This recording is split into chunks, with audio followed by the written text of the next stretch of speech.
There are many places to buy Bitcoin. They collect your personal information and jeopardize your privacy. KYC is the illicit activity. BISC is open source. It does not collect user data. You keep your private keys, create or take offers to trade peer-to-peer, and keep your Bitcoin private and secure.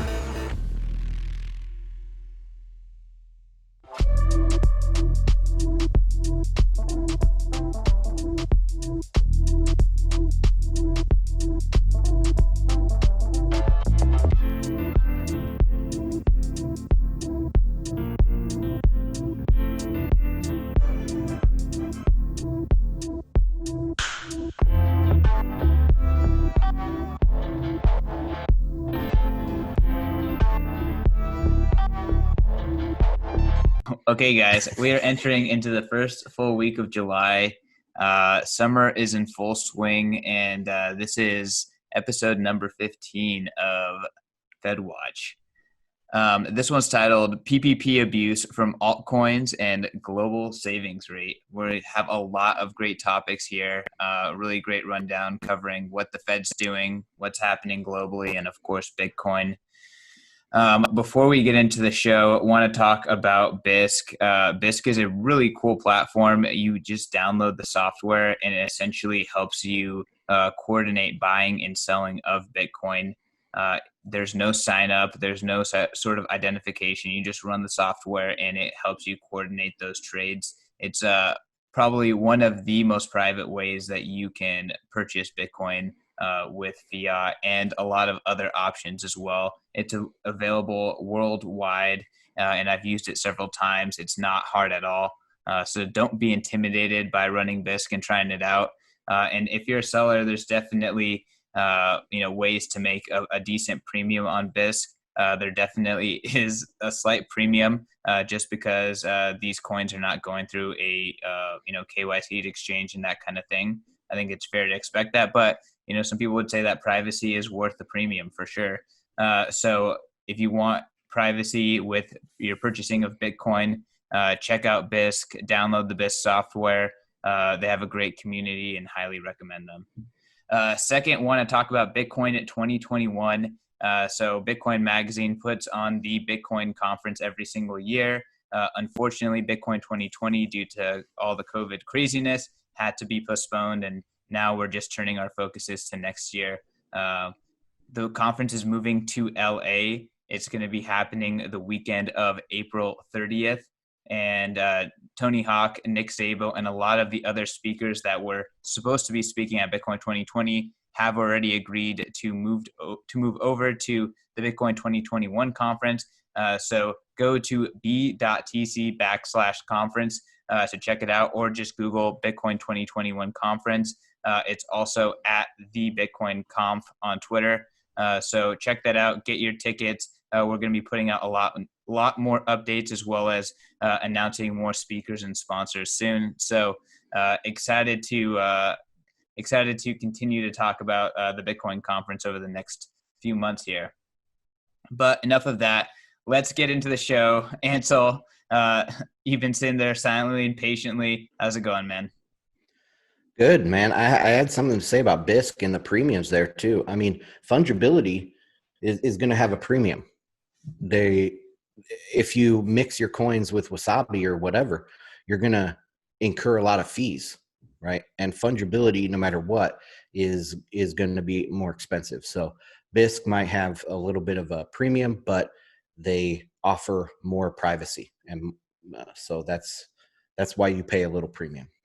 Yeah, no, definitely. And again, BISC makes it super easy. So no matter what, if you're trying to get private coins, it's going to cost you either upfront or through mixing or other techniques. So BISC is one of the easiest, safest ways to do it. So definitely check them out.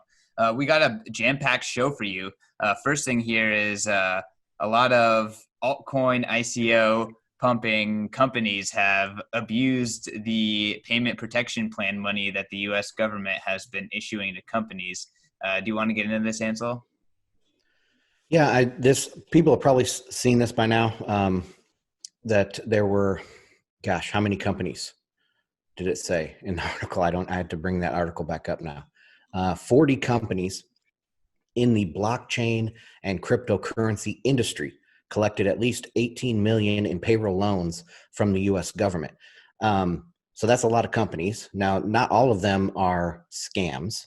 Some legitimate companies got some help, right? But what I think is really bad about this whole thing was the companies that have tokens. So Zcash, Consensus isn't necessarily Ethereum, but it pretty much is. Tron, Cardano, a lot of these players, they got millions of dollars, and now all of a sudden their coins are pumping. I think there's a little, it doesn't take the smartest person to understand that they got the money and they either put it into marketing or they put it into buying their tokens. The best marketing for these coins is just number go up, right? So they could have just bought their coins. I think this is rife for corruption. What's your take?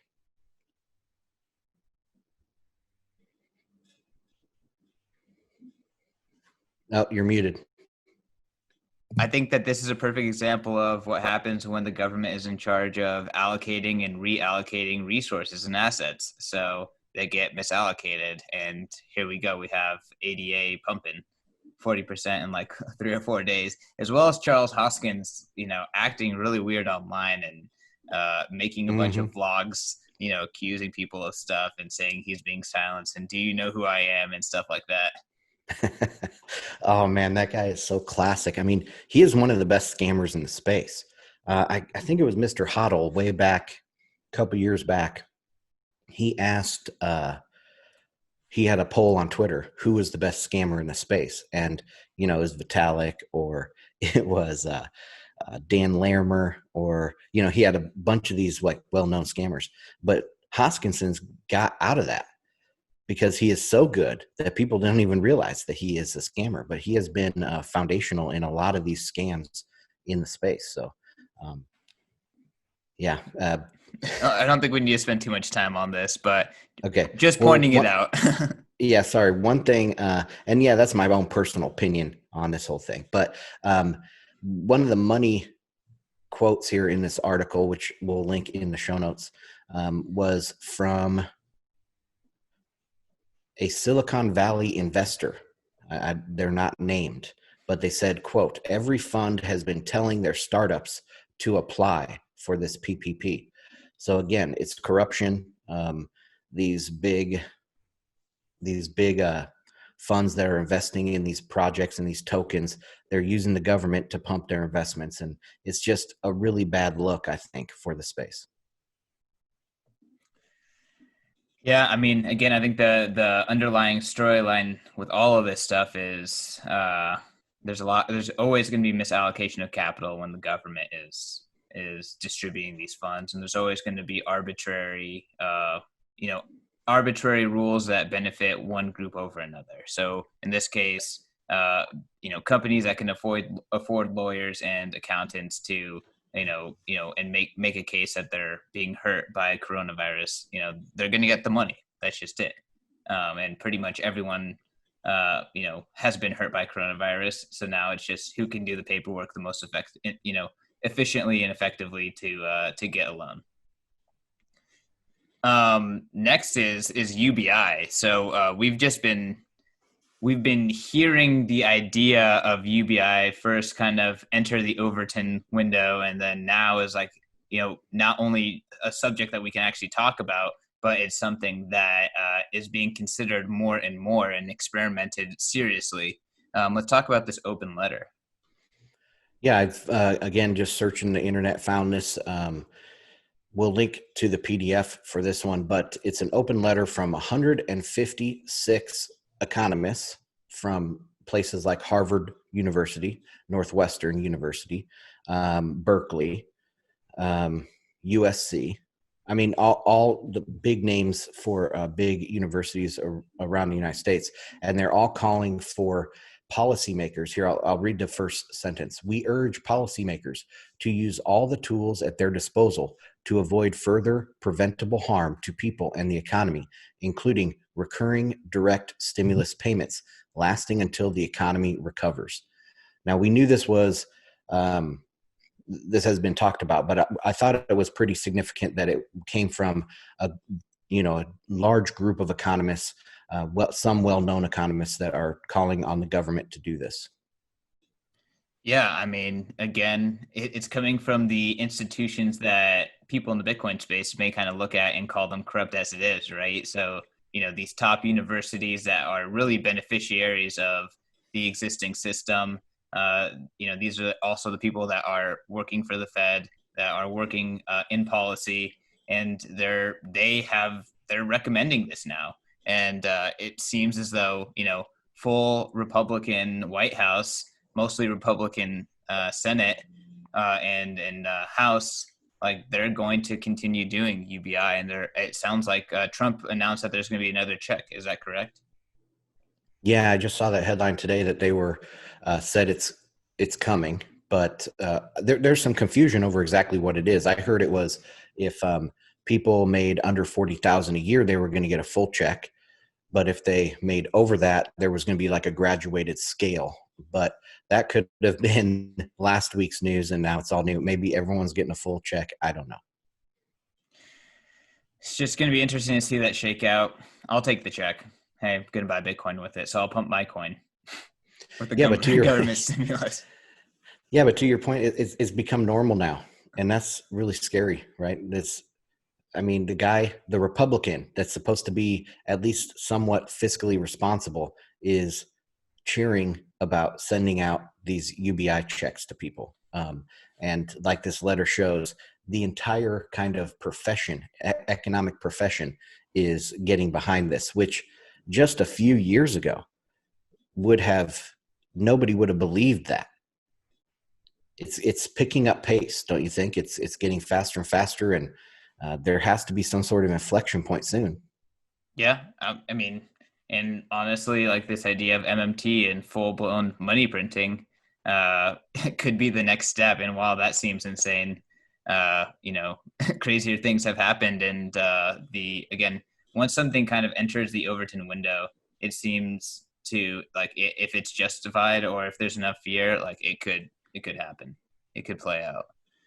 Yeah. I mean, speaking of, money printing or lack of money printing, next is this NY Fed trading desk is seeing improvement and may stop purchases entirely. Do you want to get into the details on this? Yeah, so this was a Zero Hedge article that just came out today, and so it popped up on my radar, and I thought it was pretty good because it has several things in here.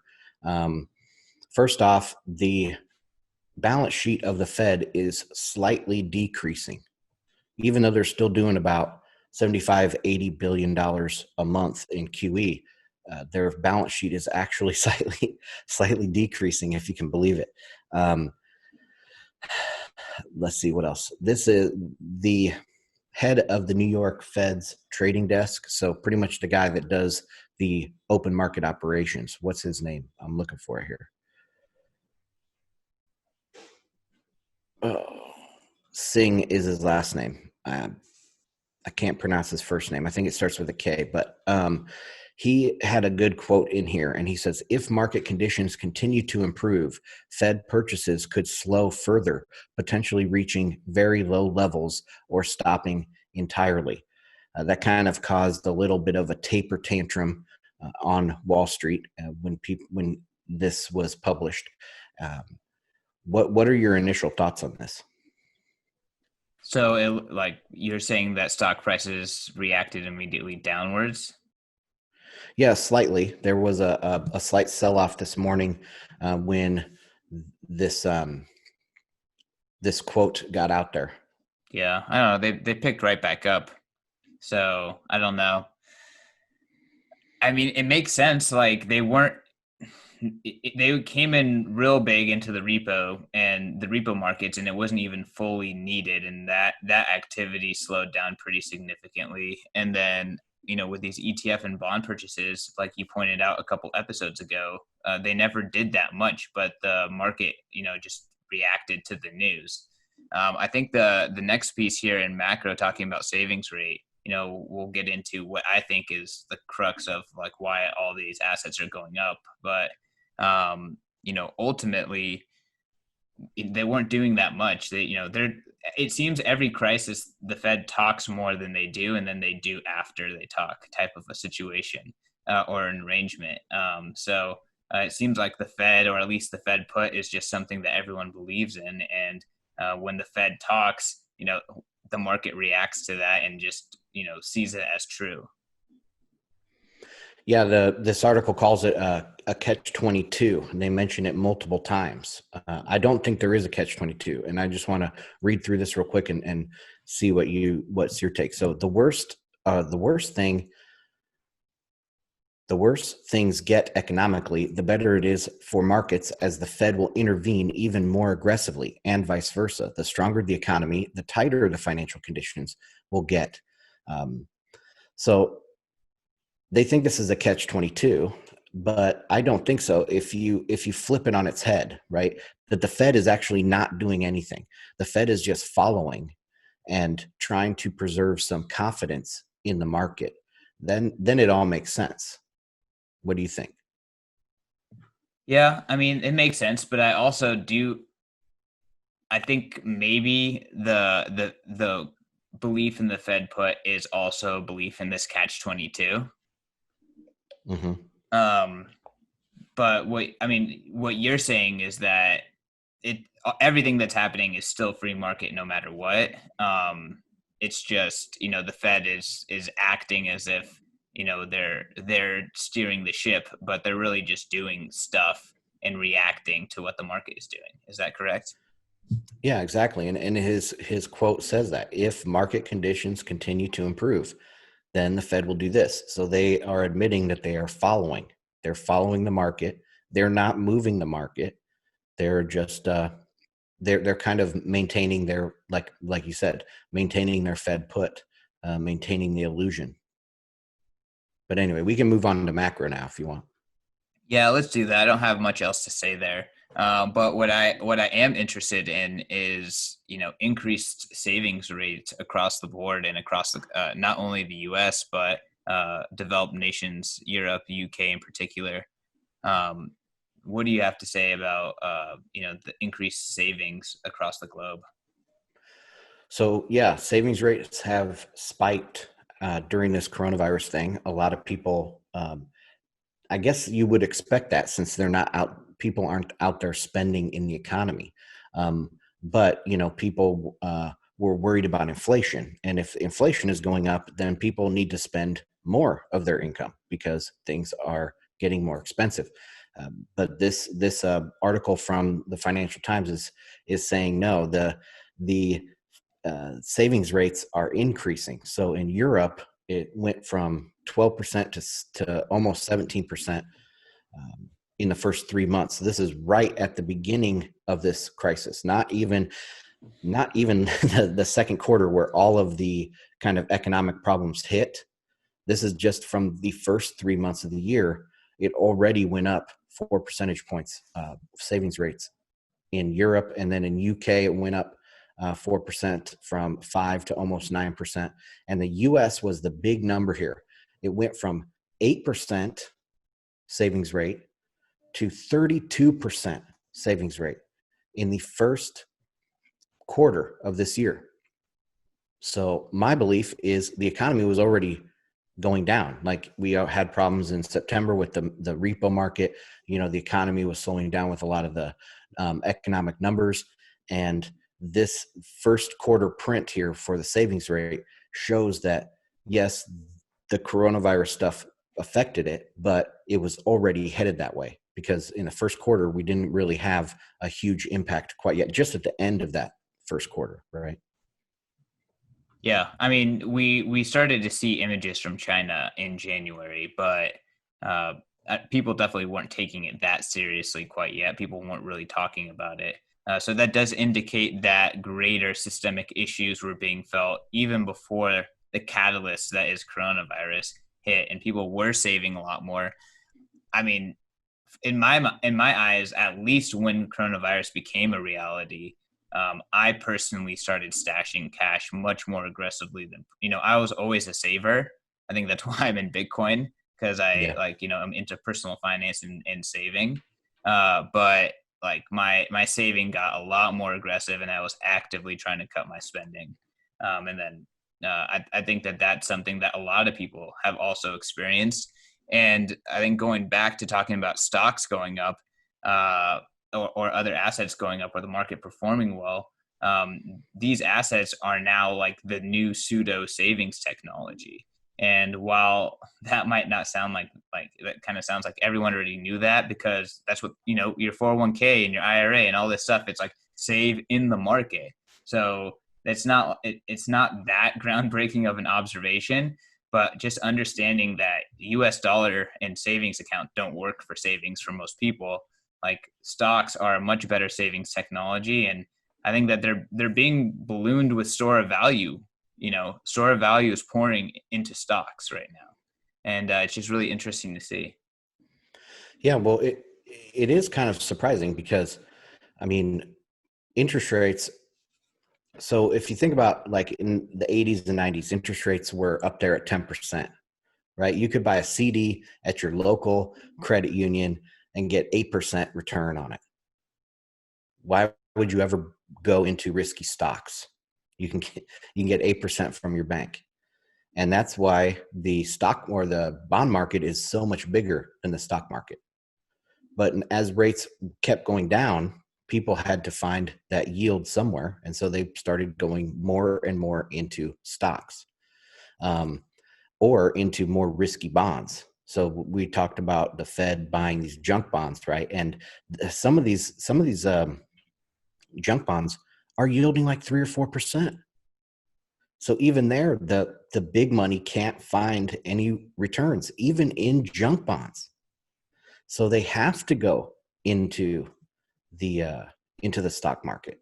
So I don't believe that all of that the stock prices are that separated from reality. They are, of course, a little bit separated from reality, because the Fed, there is some action happening there, but it makes sense. If interest rates are going lower, there's a deflationary environment. People can't get yield in bonds, so they have to go into savings, or they have to go into stocks. And now they're starting to go into gold.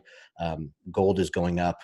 Bitcoin, of course, is still a small player, but it's getting bigger and bigger. I think after this next wave of Bitcoin, it's going to become right up there with gold. It's going to be mentioned in the same breath as gold after this next rally.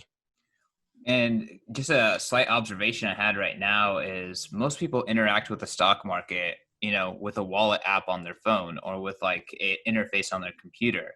So the fact that people in mass are being primed to storing value in a digital number on a screen, I think is extremely bullish for Bitcoin. Like this store of value seems like it's liquid. It's moving, or like this value is moving from assets to assets. And it very well, this, use case of store of value and this desire and need and value that needs to be stored globally, like that can move to Bitcoin. And I'm just seeing like the path being paved for that. Yeah. There's a lot of work to do because, like there's no transaction bottleneck with those third-party apps, right? So we don't want everyone to have a third-party app to use Bitcoin, but that could be a stopgap. If everyone is owning Bitcoin, then there will be a lot more demand for protocol development on Lightning Network, or open source wallets and that kind of stuff. So I think what comes first, the pump or the development? I think probably the pump comes first, and then the development comes after that. We haven't seen anything yet. I mean, we've seen a ton on Lightning Network and with a lot of these decentralized layer twos and things, but we haven't seen anything yet, because once Bitcoin gets over like $2 trillion market cap, I mean, the incentive is going to be out of this world to build this stuff and get it moving, because people are going to demand it. Yeah, absolutely. And not to refer back to past work, but the Bitcoin Tina special, we really get into that concept in depth. is, price is the leading indicator. Price is what tells people what to focus on and what to care about. As Bitcoin's price goes up, more companies care about it. Fidelity did not, pay attention to Bitcoin until the first bubble, and they didn't publicly start, really start investing and becoming a face in Bitcoin until the 2017 bubble. So it takes these bubbles to bring in the attention, and then that attention brings in investment into the actual underlying technology. But speaking of the underlying technology, do you want to jump to Bitcoin? I guess we could talk about the dollar really quick. Yeah, so the dollar's kind of struggling here a little bit. The listeners probably know I am not a dollar bull, but I'm dollar positive at this time. I think we're in a deflationary environment, so I think the dollar should go higher.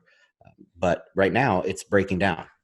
I closed my chart to save some bandwidth here on this call, but it is breaking down below 96 on the DXY, and it could go lower. Now, this is also a comparison between other, fiat currencies. If we look at Bitcoin is going up. That means the dollar is going down versus Bitcoin. Gold is breaking to 8-year highs right now today. So that means it's the dollar is getting weaker versus gold. A lot of commodities have turned around. They kind of bottomed there in March and April, and they're turning around. So it looks like either this is a real nice kind of bear market rally, or it is a inflection point, and now the dollar is going to get weaker from here. But we'll have to watch it over the next couple of weeks to see, well, probably next couple months to see how where the dollar decides to go. So I guess not to put you on the spot, but predictions: dollar versus other fiats, and then dollar versus stocks and commodities. I'm still squarely in the dollar positive camp. I think it's much, much stronger than any emerging market currency. It's much stronger than the euro. The Chinese yuan, I think, is going to be really hit hard. I've been doing a lot of research and reading on the Chinese situation right now, and we probably don't have time to get into that very deeply, and I didn't take any notes. So, but it is China is going downhill fast, so I think their currency will probably weaken. The euro is really bad. So yeah, long term, next year or two, I still think the dollar is going higher. Okay. Well, let's transition to Bitcoin. We had a little bit of a breakout this morning, pumped from like 9,100 or whatever to 9,400. I mean, I guess it was kind of going up a little bit yesterday. I don't personally pay attention to price that much.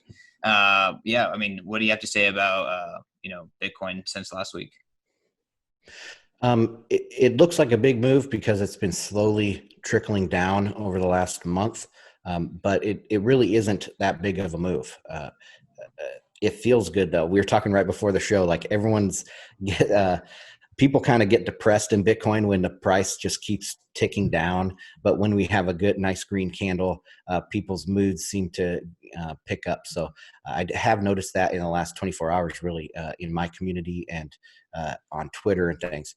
I think the deflationary spiral from the halving that people have forgotten about already. Can you believe that? It's only a couple months ago, and it's like old news. But that is starting to kick in. And so slowly but surely, we will feel that pressure to go north. Yeah, I'm waiting for it. I'm excited for it. What is your thoughts of like Bitcoin price being correlated to stocks at all? Like, do you still think that they're correlated, or do you think that, what are the conditions where, we see correlation or not correlation? I think Bitcoin is fundamentally uncorrelated with everything. So I don't believe in a lot of what Pompliano says or agree with a lot of what he says, but I do agree that it is an uncorrelated asset. I think at certain periods you'll see a correlation, but over the long term, it's almost nothing. There's almost no correlation whatsoever. I mean, maybe with gold, there will be a correlation in the future, but not with stocks. I don't think so. My kind of vision for stocks, if you care, is over the next couple years, very slow rise in stocks. And Bitcoin is going to break out, and a lot of the dynamism and the growth of the world, that, you know, people will start looking to Bitcoin for that versus, you know, stock market and what is the newest IPO and all that stuff. I think people will look at Bitcoin for this new parallel economy. So there won't be much correlation, because I think it is a completely separate economy, and that is going to grow over the next few years. Oh, you're muted. Definitely the best case scenario for sure. Well, speaking about the Bitcoin system, one of the most prominent aspects of the Bitcoin system is mining. And we've seen last week hash rate was flat. This week looks like it's going to go up by 8% in the next 4 days. It seems to me, based on just like hearsay from mining pundits on Twitter and stuff like that, that things are healthy, things are bullish, people are optimistic about Bitcoin mining. Do you have anything to add there? Yeah, I agree. Mining is very bullish right now. I didn't pull any links for this, but we'll have to touch on it in another episode. The mining in the US is going crazy. Remember, that was like a couple weeks ago. There was a story about some mining company here, new mining company in the United States, bought like 17,000 rigs from Bitmain. I mean, it's the hash rate in the United States is going to go up, and pretty soon. I mean, we've talked about this, or Bitcoiners have talked about this for a long time. That I think I might have heard this from you originally, that this is going to be the kind of national security, an issue of national security, is how much 100%. hash rate, that you 100%. have here. So I think this is a really interesting. It totally ties macro and money. It ties everything in that we talk about here on the show. Mining ties that all in. So it's a good thing to talk about.